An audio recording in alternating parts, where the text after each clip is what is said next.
Ei, gente, tudo bom? Meu nome é Adalmo, esse é o Gira Trinco, esse é o 28º vídeo do canal.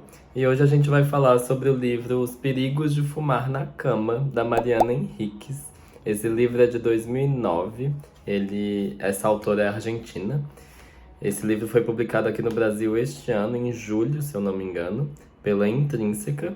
Ele custa R$ 49,90 a versão física, R$ 34,90 o e-book, e ele foi traduzido pela Elisa Menezes. Então, vamos pro vídeo. Esse eu tô bem animado pra fazer.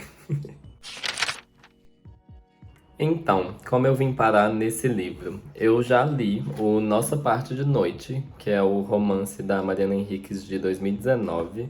É um dos meus livros preferidos. Eu não falo isso para qualquer livro, acho que quem já assiste o canal entende isso muito bem. Eu não falo bem de qualquer livro por falar.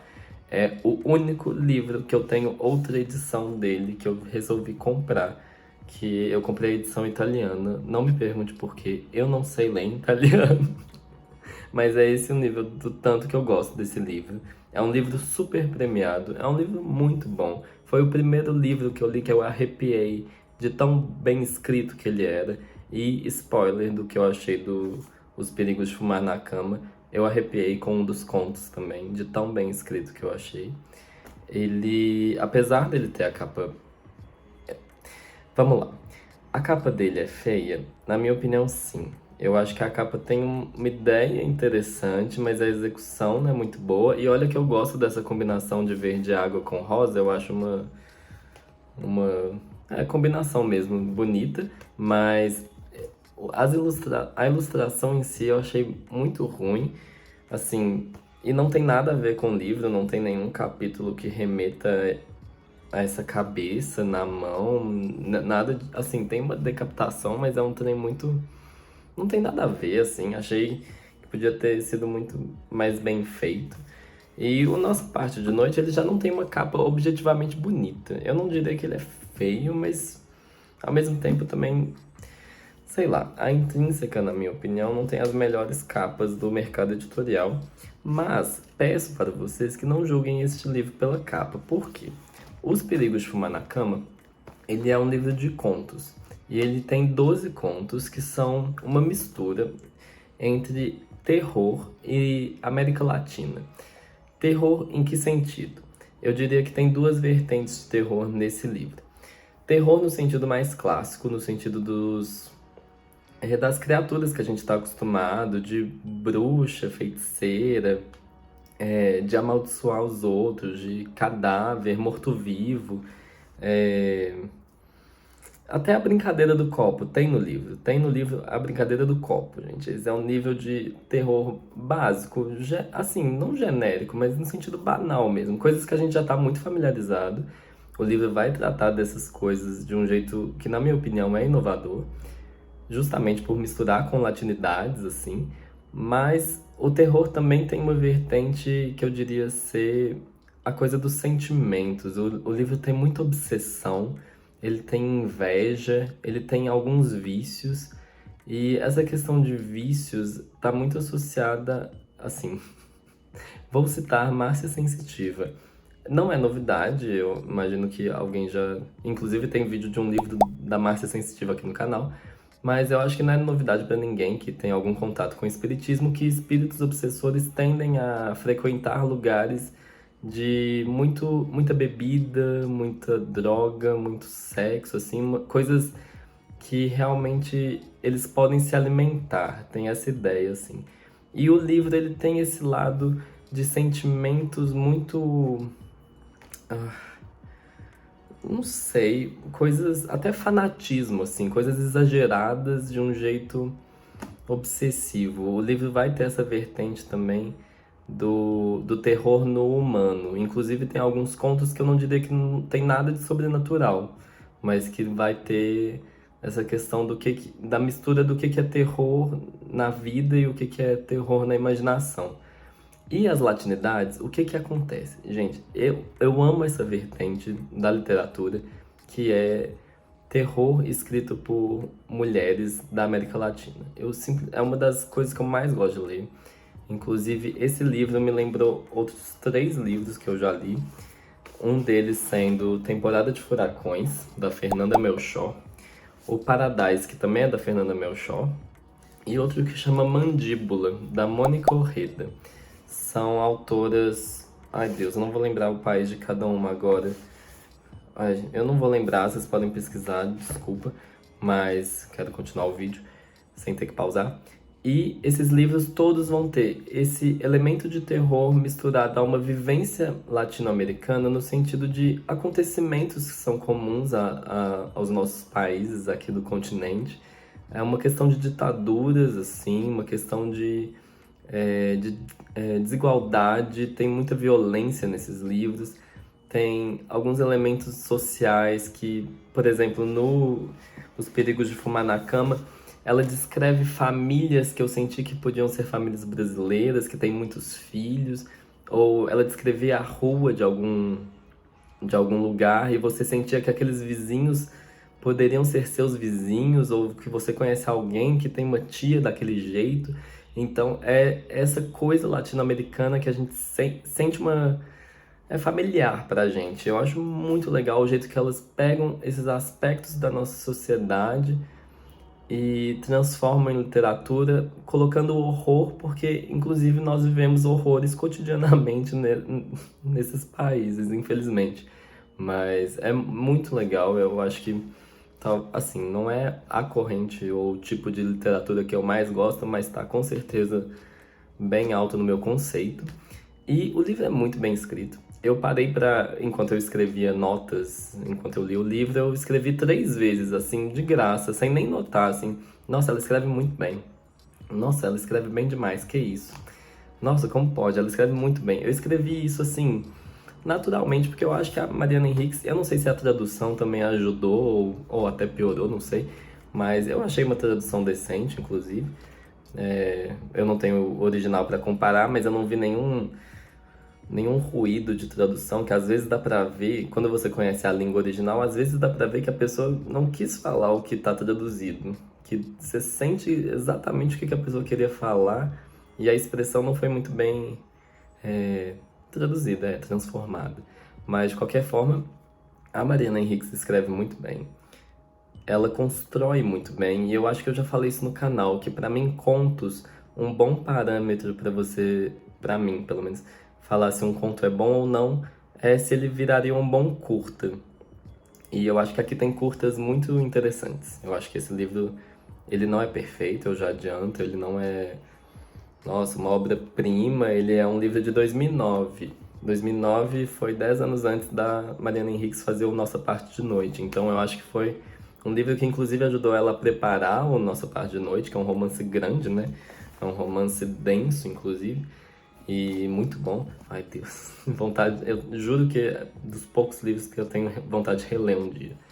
Mas os contos, no geral, eu gostei. Eu recomendo esse livro para quem gosta do gênero e para quem não gosta. Eu diria que é uma boa introdução. Eu não acho que eles são muito pesados, assim, eu não acho que é aquela coisa... Eles podem ser grotescos para algumas pessoas, mas no geral eu não acho que é, assim, não é demais. E eu diria, especialmente para quem gosta de true crime, para quem escuta podcast, para quem já assiste uns programas tipo Linha Direta, eu acho que esse tipo de literatura pode ser muito interessante para você. Pode ser uma coisa muito reveladora, assim, de aspectos dessas histórias meio macabras ou macabras mesmo, que você vai ver de outro jeito na literatura. E fica a recomendação real, assim, eu não falo da boca pra fora. É um livro que eu já esperava muito, eu gostei bastante, e agora eu quero falar dele com um pouco mais de detalhe, então vamos para os spoilers leves. Bem, o primeiro aspecto que eu quero falar aqui nos spoilers leves seria a noção latino-americana de que a gente está preso de alguma forma à nossa história, que a gente está fadado a um lugar e, assim, porque as estirpes condenadas a 100 anos de solidão não têm uma segunda chance na Terra. Inclusive, exatamente, o 100 anos de solidão vai ser um livro que fala disso, dessa coisa da história, da nossa história, da gente estar preso a ela de certa forma. A Casa dos Espíritos também tem isso, na minha opinião. É um livro que eu tenho, mas que eu emprestei, queria mostrar ele aqui, eu li ele em espanhol. Mas essas obras latino-americanas, essa noção também é muito forte no. Quer dizer, essas obras têm isso muito forte, e no Perigos de Fumar na Cama, isso vai ser interessante porque eu acho que o livro, eu notei isso depois que eu acabei de ler, que ele tem uma noção de espaço e de você estar preso, assim, realmente enclausurado num lugar muito forte, e como que viagens são importantes para algumas personagens para que elas realmente consigam mudar a vida delas. Eu, lendo o livro, lembrei de uma frase da minha mãe, que meu primo que me lembrou dessa frase recentemente, que é: ninguém volta a mesma pessoa de uma viagem, ninguém volta igual de uma viagem. E é muito verdade, eu concordo demais. Recentemente eu tive viagens que eu notei isso muito forte, de maneira muito intensa. E, e eu acho que é isso, assim, eu acho que viajar faz com que você lembre que o mundo que você vive não é só aquilo do dia a dia, tem mais mundo fora do seu mundo. E é bom lembrar disso de vez em quando. É bom sair um pouco e realmente entender que tem mais gente, que tem mais histórias e que, assim, ler também é um pouco isso, né, de certa forma. Mas no livro eu achei muito interessante essa coisa de distância, essa coisa de deslocamento. É muito forte esse aspecto. E outro aspecto importante também no livro, obviamente, é a religiosidade na América Latina. Eu acho que terror e religião tá muito conectado. A gente já tem muitos filmes, muitas mídias, séries, podcast, qualquer coisa basicamente de terror. Vai ter uma freira, vai ter um padre e vai ter essa imposição do medo, né? Inclusive na América Latina, acho que isso é mais forte porque a gente foi colonizado, e a gente foi colonizado tendo uma religião dominadora que falava que o jeito que a gente vivia era não só incorreto, mas pecaminoso e satânico, sem exagero, palavras verossímeis, quer dizer, não verossímeis, mas reais, assim. E essa noção, obviamente, teria que estar num livro que mistura terror e América Latina. Não é uma coisa que. Acho que não tem nenhum conto que trata propriamente, especificamente dessa noção, mas ela está sempre presente de alguma forma. E eu precisava pontuar isso porque é inevitável pontuar isso falando dessas coisas. O terceiro tópico é: eu gostei muito da sinestesia desse livro, eu achei muito interessante, porque, assim, pra mim não é novidade, eu que leio um pouquinho, assim, mais do que o normal de terror, não é novidade a questão dos cheiros. Eu acho que cheiros são. Eles estão presentes ali na descrição das coisas. Cheiro de coisa podre, estragada, de corpos se decompondo. Eu acho que é uma ideia, assim, comum, né? Não é comum, mas tipo, não é nada inovador. Mas eu achei diferente a sinestesia no sentido das descrições de sons nesse livro. Eu acho que ele tem muito de música e ele tem especificamente um conto que, assim, eu vou falar mais dele nos spoilers pesados, mas nossa, uma noção de som que você entrava na história de outro jeito, porque eu acho que música é uma coisa que mexe muito com as pessoas, né? Inclusive mandei num fórum assim. Escuta essa história, gente, vamos lá. Eu estava basicamente num fórum de poesia falando sobre como eu choro muito quando eu escrevo alguma coisa que eu sinto que é muito honesta. E aí a pessoa falou assim: nossa, eu acho que eu não. Uma pessoa respondeu assim: acho que eu nunca chorei enquanto eu escrevia, ou mesmo enquanto eu lia alguma coisa, e realmente, chorar enquanto você lê alguma coisa é mais difícil. Mas a pessoa falou: ah, mas vendo determinados filmes ou escutando determinadas músicas é mais fácil. E música realmente é um trem que mexe muito com a gente, eu não sei exatamente por quê. Mas eu nunca tinha visto no terror essa noção de música, quer dizer, na literatura de terror, essa noção de música ou de som tão bem trabalhado, eu achei muito especial, de fato. Eu vou falar mais disso nos spoilers pesados, eu tô doido pra comentar o conto que eu tô pensando especificamente, mas essa sinestesia. Eu acho que tem até uma coisa do toque também nesse livro. E isso é mais comum também, né? Essa ideia de alguém tá te tocando e você não vê a pessoa. Mas achei bem legal essa coisa dos sons. É uma coisa que eu não esperava e o livro entregou bastante. E o último tópico que eu vou falar nos spoilers leves vai ser sobre crianças. Que esse livro tem muita criança. E crianças são seres humanos que a gente acredita que são intocáveis, de certa forma. A gente tem uma noção, assim, até biológica mesmo, de cuidado com essas pessoas. E, e falar de criança é um trem muito complicado quando você vai falar de terror, porque é uma coisa que mexe, assim, com a gente, a ideia de uma criança morta. Tem criança... Ai, é complicado. Tem até aflição de falar de criança desaparecida também. Não são questões fáceis e o livro trabalha com isso e, e fantasmas de criança. E é muito forte também. E eu não sei exatamente por que que a Mariana Enriques tem essa vertente, assim, porque que ela gosta desse tema. Mas no Nossa Parte de Noite também tem uma criança que é, de certa forma, importante no livro. E eu gosto desse aspecto. Eu acho que é corajoso falar sobre crianças misturado com terror. Normalmente não é incomum. A gente tem umas crianças no, sei lá, no Sexto Sentido, ou umas crianças no Exorcista, assim, essas imagens são familiares, mas ao mesmo tempo são, são imagens um pouco exageradas. Aqui, de certa forma, é uma coisa mais natural.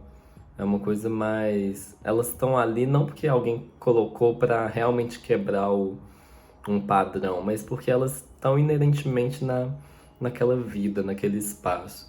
Aqui as crianças elas têm outra mensagem. Eu não sei falar exatamente o que que elas simbolizam, mas não é só uma quebra da inocência, mas é uma noção de que elas não estão imunes a isso, a nada dos horrores da vida e, e que a gente tem que aceitar isso de certa forma. Eu li um pouco isso do livro, não consegui elaborar muito mais que isso, mas dos spoilers leves acho que eu já falei bastante.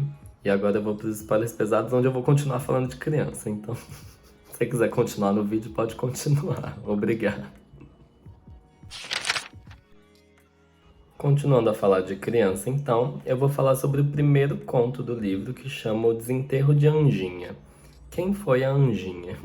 Ela foi uma criança que morreu pouco antes de fazer um ano, assim, alguma coisa do tipo, antes de aprender a andar, a falar. Ela teve alguma doença, não lembro qual. E no que ela morreu, ela foi enterrada no quintal da família. Só que aí a família mudou de casa e desenterraram ela, se eu não me engano, a própria mãe, pra polícia passar. Pra que ela descansasse em paz com a família, estando na casa em que eles morassem, assim.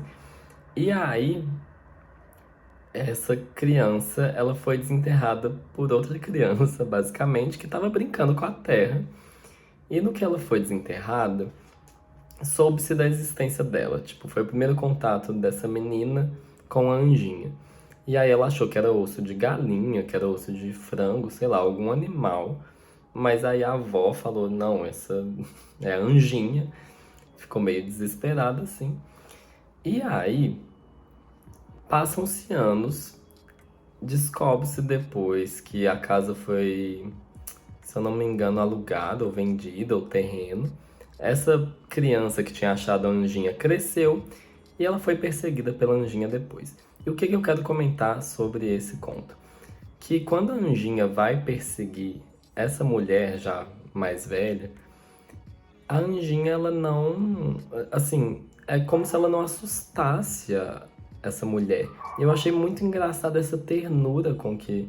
Eu digo que é uma ternura com que a Anjinha foi tratada, porque tem uma naturalidade naquela coisa sobrenatural. Tipo, um cadáver de uma criança de menos de um ano tá te perseguindo, assim. e você não se assusta direito, você meio que acolhe aquilo. Eu achei muito interessante esse aspecto, eu achei muito diferente, assim. O livro já começa com esse conto e eu já fiquei, gente, mas que trem doido. E essa naturalidade com o sobrenatural eu também enxerguei ironicamente no último conto, que é o conto. Ai, qual que é o nome? Quando conversávamos com os mortos? Quando falávamos com os mortos. Porque no último conto tem a brincadeira do copo, elas usam, né? Um grupo de 5 meninas que vai usar um tabuleiro de Ouija pra conversar com os mortos. E elas também, tipo, o copo mexe, elas têm altas conversas e elas levam de boa, assim, elas é muito natural pra elas. Eu acho muito interessante esse aspecto de, tipo, o sobrenatural é inerente à nossa cultura, tipo, é óbvio que existe espírito, tipo, a gente nem alguém tem um cadáver me perseguindo que os outros não veem. Quer dizer, na verdade os outros viam a anjinha. Gente, eu tinha esquecido disso. Os outros viam a criança, na verdade. A criança apodrecendo, assim. A criança com os ossos à mostra e a pele toda podre. E, assim, é óbvio que os outros meio que desesperavam, mas tem uma personagem que não desesperava. Tem essas adolescentes que elas não se assustam de estar conversando com os mortos. Eu acho muito interessante a naturalidade com que é trazido o terror. O horror é uma coisa tão comum a nós que acontece, que a gente já tratou como já trata como normal. Achei muito interessante esse aspecto. E agora trazendo para um outro lado o vídeo. O segundo e o terceiro contos, eles vão trazer um racismo das personagens que tem na nossa sociedade, tem na América Latina, obviamente. Só que no início eu fiquei meio confuso se, sei lá, se era uma coisa meio desnecessária. Não desnecessária, né? É difícil usar a palavra desnecessária ou necessário. Mas de certa forma me assustou, porque eu nunca tinha visto a Mariana Henriques falando sobre isso ou escrevendo sobre isso. Só que realmente acontece, a partir de um ponto eu entendi que era só um elemento da narrativa, assim, não tinha nenhum tipo de preconceito e nem de denúncia. Mas existem outros aspectos do livro que eu enxerguei uma denúncia que eu achei muito interessante. O que eu achei? Eu achei muito legal porque a Mariana Henriques, ela não se esforça para fazer umas críticas sociais. Ela basicamente só fala de uns assuntos, mostra como é absurdo eles serem comuns pra gente. Como, assim, tem pedofilia no livro, tem estupro, tem crianças desaparecidas, crianças abandonadas ou traficadas mesmo, raptadas, sequestradas. E tem inclusive pessoas que são levadas pela ditadura também. Inclusive, ditadura é um tema presente no Nossa Parte de Noite, é uma coisa importante para o livro. Mas eu achei bem interessante esse aspecto da Mariana escrever sobre algumas questões, misturando com horror. Às vezes você ficava em dúvida sobre o que era o horror de fato em algumas situações. Inclusive o conto especificamente sobre crianças desaparecidas ele me instigou bastante. É um texto muito bem interessante. Eu ainda não consegui processar ele, eu ainda não parei para realmente entender o que ele quer dizer quando tem o plot twist dele. Mas de certa forma, essa denúncia é bem mais interessante do que quando a pessoa escreve pra mim, né? É bem mais interessante do que quando a pessoa escreve com um objetivo muito óbvio de que ela quer fazer uma crítica social. Eu acho que aqui a literatura tá presente, ela é forte, a crítica também, ela tá presente, ela é forte, e uma não anula a outra, acho que justamente por não ter um foco na crítica, porque quando tem foco na crítica, eu acho que é muito fácil a literatura se perder. Mas enfim, eu ia comentar 2 contos que eu gostei mais e 2 contos que eu gostei menos, só que eu notei que eu ia falar de 1/3 do livro aqui. Então eu só vou comentar o que eu menos gostei e o que eu mais gostei. O que eu menos gostei foi, ironicamente, Os Perigos de Fumar na Cama. O conto que dá o título ao livro, eu achei ele muito sem graça. Eu achei que ele não aconteceu basicamente nada. Ele é muito simples, assim. Ele não tem nada interessante de verdade. É sobre uma. Nem sei dizer exatamente sobre o que que é. Eu acho que é uma menina que ela fuma na cama, assim, e ela tem uma vizinha que ela morreu porque fumava na cama e o. Era uma mulher mais velha que fumava na cama, que já não sentia as pernas, e aí começou a queimar. E aparentemente, por ela não sentir as pernas, ela nem notou quando chegou, tipo, quando o fogo tomou a cama toda. Só que eu realmente não. Nem sei o que comentar, porque mal é o menor conto, mal tem o que falar, assim, sobre o que falar. Mas aí, vamos falar de coisa boa. O conto Onde Está Você, Coração, é isso mesmo? Nossa, gente, um dos melhores contos que eu já li na minha vida. Eu não sei se eu tô muito emocionado com ele, se foi uma coisa que só me prendeu, ou se ele realmente é muito bom. Mas é uma coisa que eu li compulsivamente. É o conto que eu mencionei que trabalhava o som de uma maneira muito interessante, porque é uma menina que ela é obcecada basicamente com pessoas que têm algum problema de coração ou de pulmão. Pessoas que têm algum problema, assim, eu acho que na verdade o pulmão não é tão forte. Ela basicamente vai ter um fetiche com isso, inclusive eu nem comentei no vídeo, mas ela tem.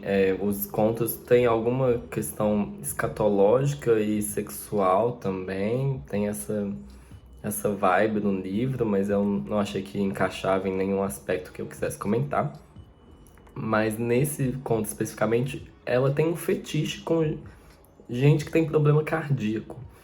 E eu achei muito legal, achei assim, incrível, porque isso foi escrito de uma forma que eu lia compulsivamente, eu arrepiei, eu acabei e amei, assim. Era um conto que eu fui ficando nervoso e foi. E quando acabou, eu precisei parar, assim, pra voltar a respirar direito, pra me recompor. Foi uma coisa muito forte, é um conto que me marcou demais. E me lembrou uma história desse livro aqui, que chama Fragmentos do Horror, do Junji Ito, pela Dark Side. E é uma história sobre uma menina que ela é obcecada com dissecação. E o sonho dela é ser dissecada. E é muito. Esse também me marcou, eu não sei por que essas obsessões com saúde. Parece que é uma coisa que eu gosto particularmente, mas na realidade são essas histórias que, não sei, essa coisa de obsessão com doença, assim. Eu acho que é uma coincidência, na verdade. Eu não tenho nenhum interesse particular por esse assunto, mas achei bem interessante essas duas histórias. Recomendo super, super, super. Inclusive, qualquer livro que eu comento no canal, quem quiser pegar emprestado aqui de BH, eu empresto, sem problemas. Eu acho que eu já falei isso em alguns vídeos, mas quero reiterar sempre. E é isso, gente. Eu já vou pra conclusão, porque o vídeo é esse. Enfim, o livro não é perfeito, mas eu amo Mariana Enriques e eu amo literatura de terror latino-americana, especialmente os livros escritos por mulheres. Então, eu vou falar bem, eu vou passar pano e na realidade eu nem sei se tem alguma coisa para passar pano nesse livro aqui. Só acho que ele realmente é muito bom. E é isso, gente. Muito obrigado quem ficou até aqui. Quinta que vem eu volto com outro livro. E é isso, boa semana pra vocês. Um abraço, um beijo e até mais.